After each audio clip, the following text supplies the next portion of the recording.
Hello, this is a tutorial on EdPuzzle. EdPuzzle is a free application which allows you to search, locate, upload video components, and then actually you can do some editing features to them. You can add quizzes, you can crop them, you can add audio notes, and you can use it for mashups. It can be a great tool in a flipped classroom environment. You can use it for problem-based learning or project-based learning. So it's a very neat tool. Again, it's free. It works on both the Mac platform and a Windows environment. And so if you are a teacher, you would click Start Here Now in order to get your account and so forth. I'm going to go ahead and log in as I already have one. And so I'm going to log in as the teacher. Now you can log in with your Google+, you can log in with Edmodo if you have it. I just created one using an email. So I'm going to go ahead and log into that account.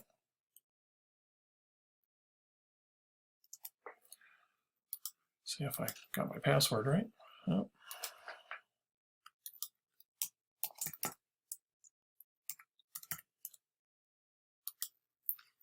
There we go. Must have got it right that time. Okay, so I have my puzzles that I can put together, which essentially are just the videos that I capture. I can have content. I can list things by class, and I'll talk about why you may want to do that and why I might want to be able to share this in other places. So the first thing I'm going to do is I'm going to click on search. We have some examples here.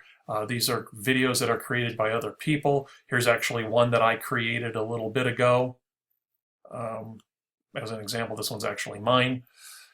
But I did want to show you that you can get videos from a lot of different sources: YouTube, Khan Academy, National Geographic, TED. So you have a list of sources where you can actually get videos. You can search for a video or paste the URL. So if you happen to have a URL for a particular video, you can actually do that. I'm going to click on Khan Academy because the one that I want to deal with is time value of money is my subject. So I'll click on there, and this will pull up the time value of money videos. So let's assume that this is the one I want, so I'm going to say use it. It's going to pull in. Now, what we have here is it's an 8-minute and 17-second video. Well, that might work perfectly for me. It may not work for me at all, so that could be an issue. So maybe I want to actually use a portion of that video. Well, here's the tools that EdPuzzle allows you to work with. It allows you to work with a crop tool. It allows you to work with an audio track tool. It allows you to work with audio notes. And it allows you to do some assessment because you can add some quizzes right inside this video presentation.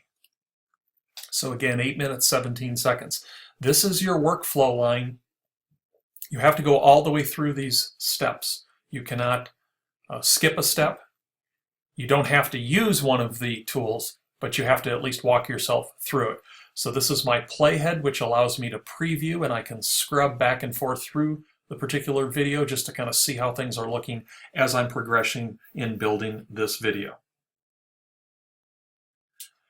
Okay, so let's start with the crop tool. 8 minutes and 17 seconds. So let's say I watch this video and I determine that there's a spot in the video that would work really well. It's not anywhere near the 8 minutes and 17 seconds. So what I can do is, again, I just have to make sure that whichever tool I'm using is kind of highlighted. We can see that the crop tool here is highlighted. These are my drag handles for both the front end and the back end of this video. And so I can just click and drag these wherever I need them to be. So say I'm going to have this start at 2 minutes and 40 seconds. And I don't need it to go that length of time. And let's say I've watched this and I've determined that from 2 minutes and 40 seconds to 5 minutes, that's the portion of the video that I want to capture and I want to use and have my students view. So I can click on this preview head and it will actually go through and it'll play. And as you can see, it started right here at the 2 minute and 40 second mark. It didn't deal with any of this area here. And if I were to play this all the way to the end in the preview mode, it would leave off what's here and it would stop right at 5 minutes. So assuming that I'm done with the crop, I can then go to the next tool and determine if I want to use that. So the next one is the audio track tool. Now the audio track tool has added a microphone here. And then I also have, again, that playhead so that I can scrub through. So if I click the microphone, what it's going to do is it's going to wipe out whatever the audio is that is in here. And then I have to record the audio for the whole video in order to save it. That might not be what I want. In this case, if you know anything about Khan Academy videos, there's a person who's speaking who's demonstrating this process of walking through this 10% risk-free interest and a time value of money situation. So you probably want some of that. So this might not be a tool that you may want to use. However, you might want to use this tool, Audio Notes. What Audio Notes does is it stops or pauses the video at a particular point of your choosing and allows you to record a quick audio note. Might be something that you may want to remind students, or hey, pay attention to this piece, or don't forget whatever is going to be happening next in the video is going to be on the quiz later on, or something like that. So I could then click here, I can click on this microphone, and it's going to allow me, I got to make sure that my microphone is good. Sure. And as you can see, it's recording now. You notice that this kind of box is moving up and down. That just means that it's getting my volume. It's always a good idea to make sure it's getting volume, and so anything that I say is actually being recorded. So then I stop it. If I decide that I don't like this, I can remove the last note. If I've put a bunch of notes, which I can put a bunch of audio notes, I can get rid of all of them by clicking here. And I can actually click and drag this one at any point in this now new 2-minute and 20-second video. And I can decide I'm going to have that piece there. I can also add another one of these notes. That would be the play. Again, once I start playing it, I have the ability to trash it if it turns out to be something that I want, and I can add another one of these notes by clicking on it again. Hello, hello, hello, test, test, test, test, whatever, okay? Now I've made that one, and I can move that wherever I want, and again, it's going to pause the video at this spot at 1:47, allow my audio to play, and then it's going to continue on with the video. So that might be a nice feature where you want to kind of give a heads up to your students before they move forward in the particular video. And then the last tool that I think is just the most awesome is at any point in this entire 2 minutes and 20 seconds, I can pop a video in. So if I move off of audio notes, sorry, I misspoke. I can pop a quiz or an assessment into the particular video. So let's say I'm at this particular spot right now, I hit the quizzes, and you're going to see it's going to take a few seconds here to actually take all the audio components that I've already done, and it's going to upload and save those audio recordings so that that's part of this particular piece that I built right here. So I'm going to pause for a second while it does that. Depending on how many of these I have, this can take 30 seconds, can take a minute, but we're going to pause at this point. Okay, so now we're going to click on the quizzes. So it's still uploading my video. Hold on. So now I'm at the point where I want to add some formative assessment along the way. So I've clicked on the question mark, which allows me then to add some quiz questions that'll pop up at various points in this particular video. So if I click on the question down here, I have some choices of the types of questions. I can add an open-ended question, and I have some nice features here that I may want to use from a formatting point of view. It can be a multiple choice question, or it can just be a comment area. And I do want to point out this FX feature. This allows you to do some mathematical functions. So those of you that are teaching some math subjects and whatever, you have the ability to do some work with fractions and all kinds of different things from a math point of view using the math editor here. So you might want to take a look at that if that is your situation. And so in this case, I got a multiple choice question here, and maybe I'm going to ask whatever that question is that I want to have at a particular point.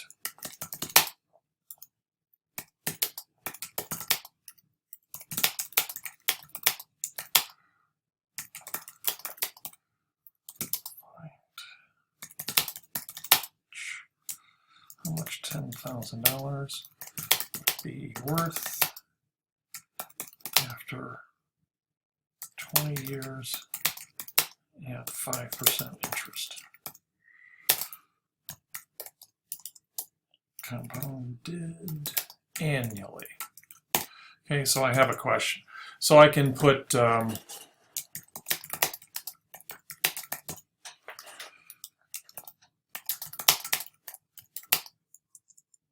as many answers in as I want. I can add additional answers down here, and so forth. I can get rid of an answer at any time if I want to. The default is always going to be here. The green check mark is listed as the correct answer, but if that's not the correct answer, I don't want to go there. I want to go to where the correct answer is. Again, I can add answers and so forth. And then once I have this this question done, or this quiz done, I can save it.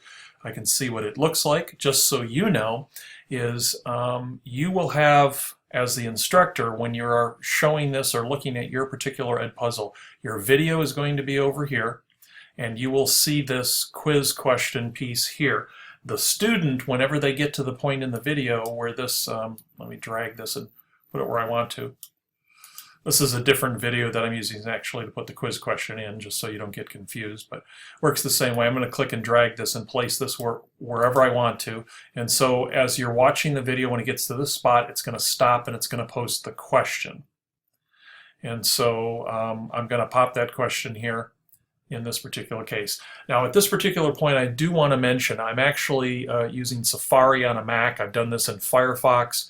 I've done this in Internet Explorer. For whatever reason, Chrome, Google Chrome struggles a little bit. With Google Chrome, because of the Java feature, I don't get this toolbar down here that gives me my preview button and my ability to scrub back and forth in the video. So that causes a little bit of an issue here. So I can add more questions along the way if I want to. Let's go here and add another question. How comfortable are you with this material? And so that's an open-ended question, and I'm going to save that, and I'm going to take and I'm going to drag that question to another spot here wherever I want to have that particular question. So again, it's going to play the video until it gets to this question point. So at this point, wherever we are in this overall video, it's going to pause and ask the student the question. The student will be able to reply to that question, and you will get the results of the student work, because there's actually some analytics that I'll talk about in a second. So let's say I've worked my way through my workflow timeline up here at the top, my crop and my audio pieces, and then all the way over here to the side to the video. So I'm going to save this thing, and I'm going to hit done. So now I need to create a class. I'm not going to deal with due date right now, but I am going to click prevent skipping. What this does is students will not be able to just scrub through the video and just take the quiz questions without watching the video. They will literally have to watch the video at least through the point where quiz questions are popped in there. So it's always a good idea to do that. And so I'm going to add a class. And so maybe it's Finance 101, Spring 15. And so I've now created that class, and I'm going to hit send. So I have created this code, and students will go into EdPuzzle. They will click on the little area. If you remember at the beginning, I clicked on the area that was the teacher spot. They will click on the student spot, and then this is the code that they have to enter in order to join the class and get access. Now you don't have to. You can actually do share. I'm going to just go ahead and do this. But I can share right here, and that will give me a link to send this stuff. I actually can get an embed code to actually send this particular video presentation that I put together to other people. The problem becomes is that they have to just click past and watch the video. They cannot actually take the test and have the test or the quizzes have their results be captured. So at this particular point, I don't have any students in the class, but my students, the numbers that I have would show up here, the percent completion, you have the ability to do that. I can share the assignment. Here's what I was talking about. I can view what this whole thing looks like as a student. I can see how this layout is going to be. Now, when the student sees the quiz questions, they're actually going to pop up right over the top of the screen, and it's going to be paused at that particular point. And so I get a progress list and all that kind of stuff. So I don't. I'm the only one in here, but this is the analytic piece. I would have my students listed here, the percentage of the thing that they watched, what their grade was on any of the quizzes, and any of that type of thing, and I can reset it if they would like them to do this over again. So it actually works out kind of cool. So there's a number of different features here. I'm probably, as I learn more about it, I may end up doing a second video tutorial on this, but I just wanted to show you the basics. Again, it's free. Great ideas for some flipped classroom, a little blended learning piece, and the ability for you to create mashups as far as doing some video editing and actually inputting some summative and formative assessment, depending on what you're doing, pieces together in a lesson like this. Just a great idea. Again, it's free, pretty easy to figure out how to use, and you can set this up for each one of your classes. You can have the stuff ready to go and then share it with the students, and then they can go in and do this work. Thanks.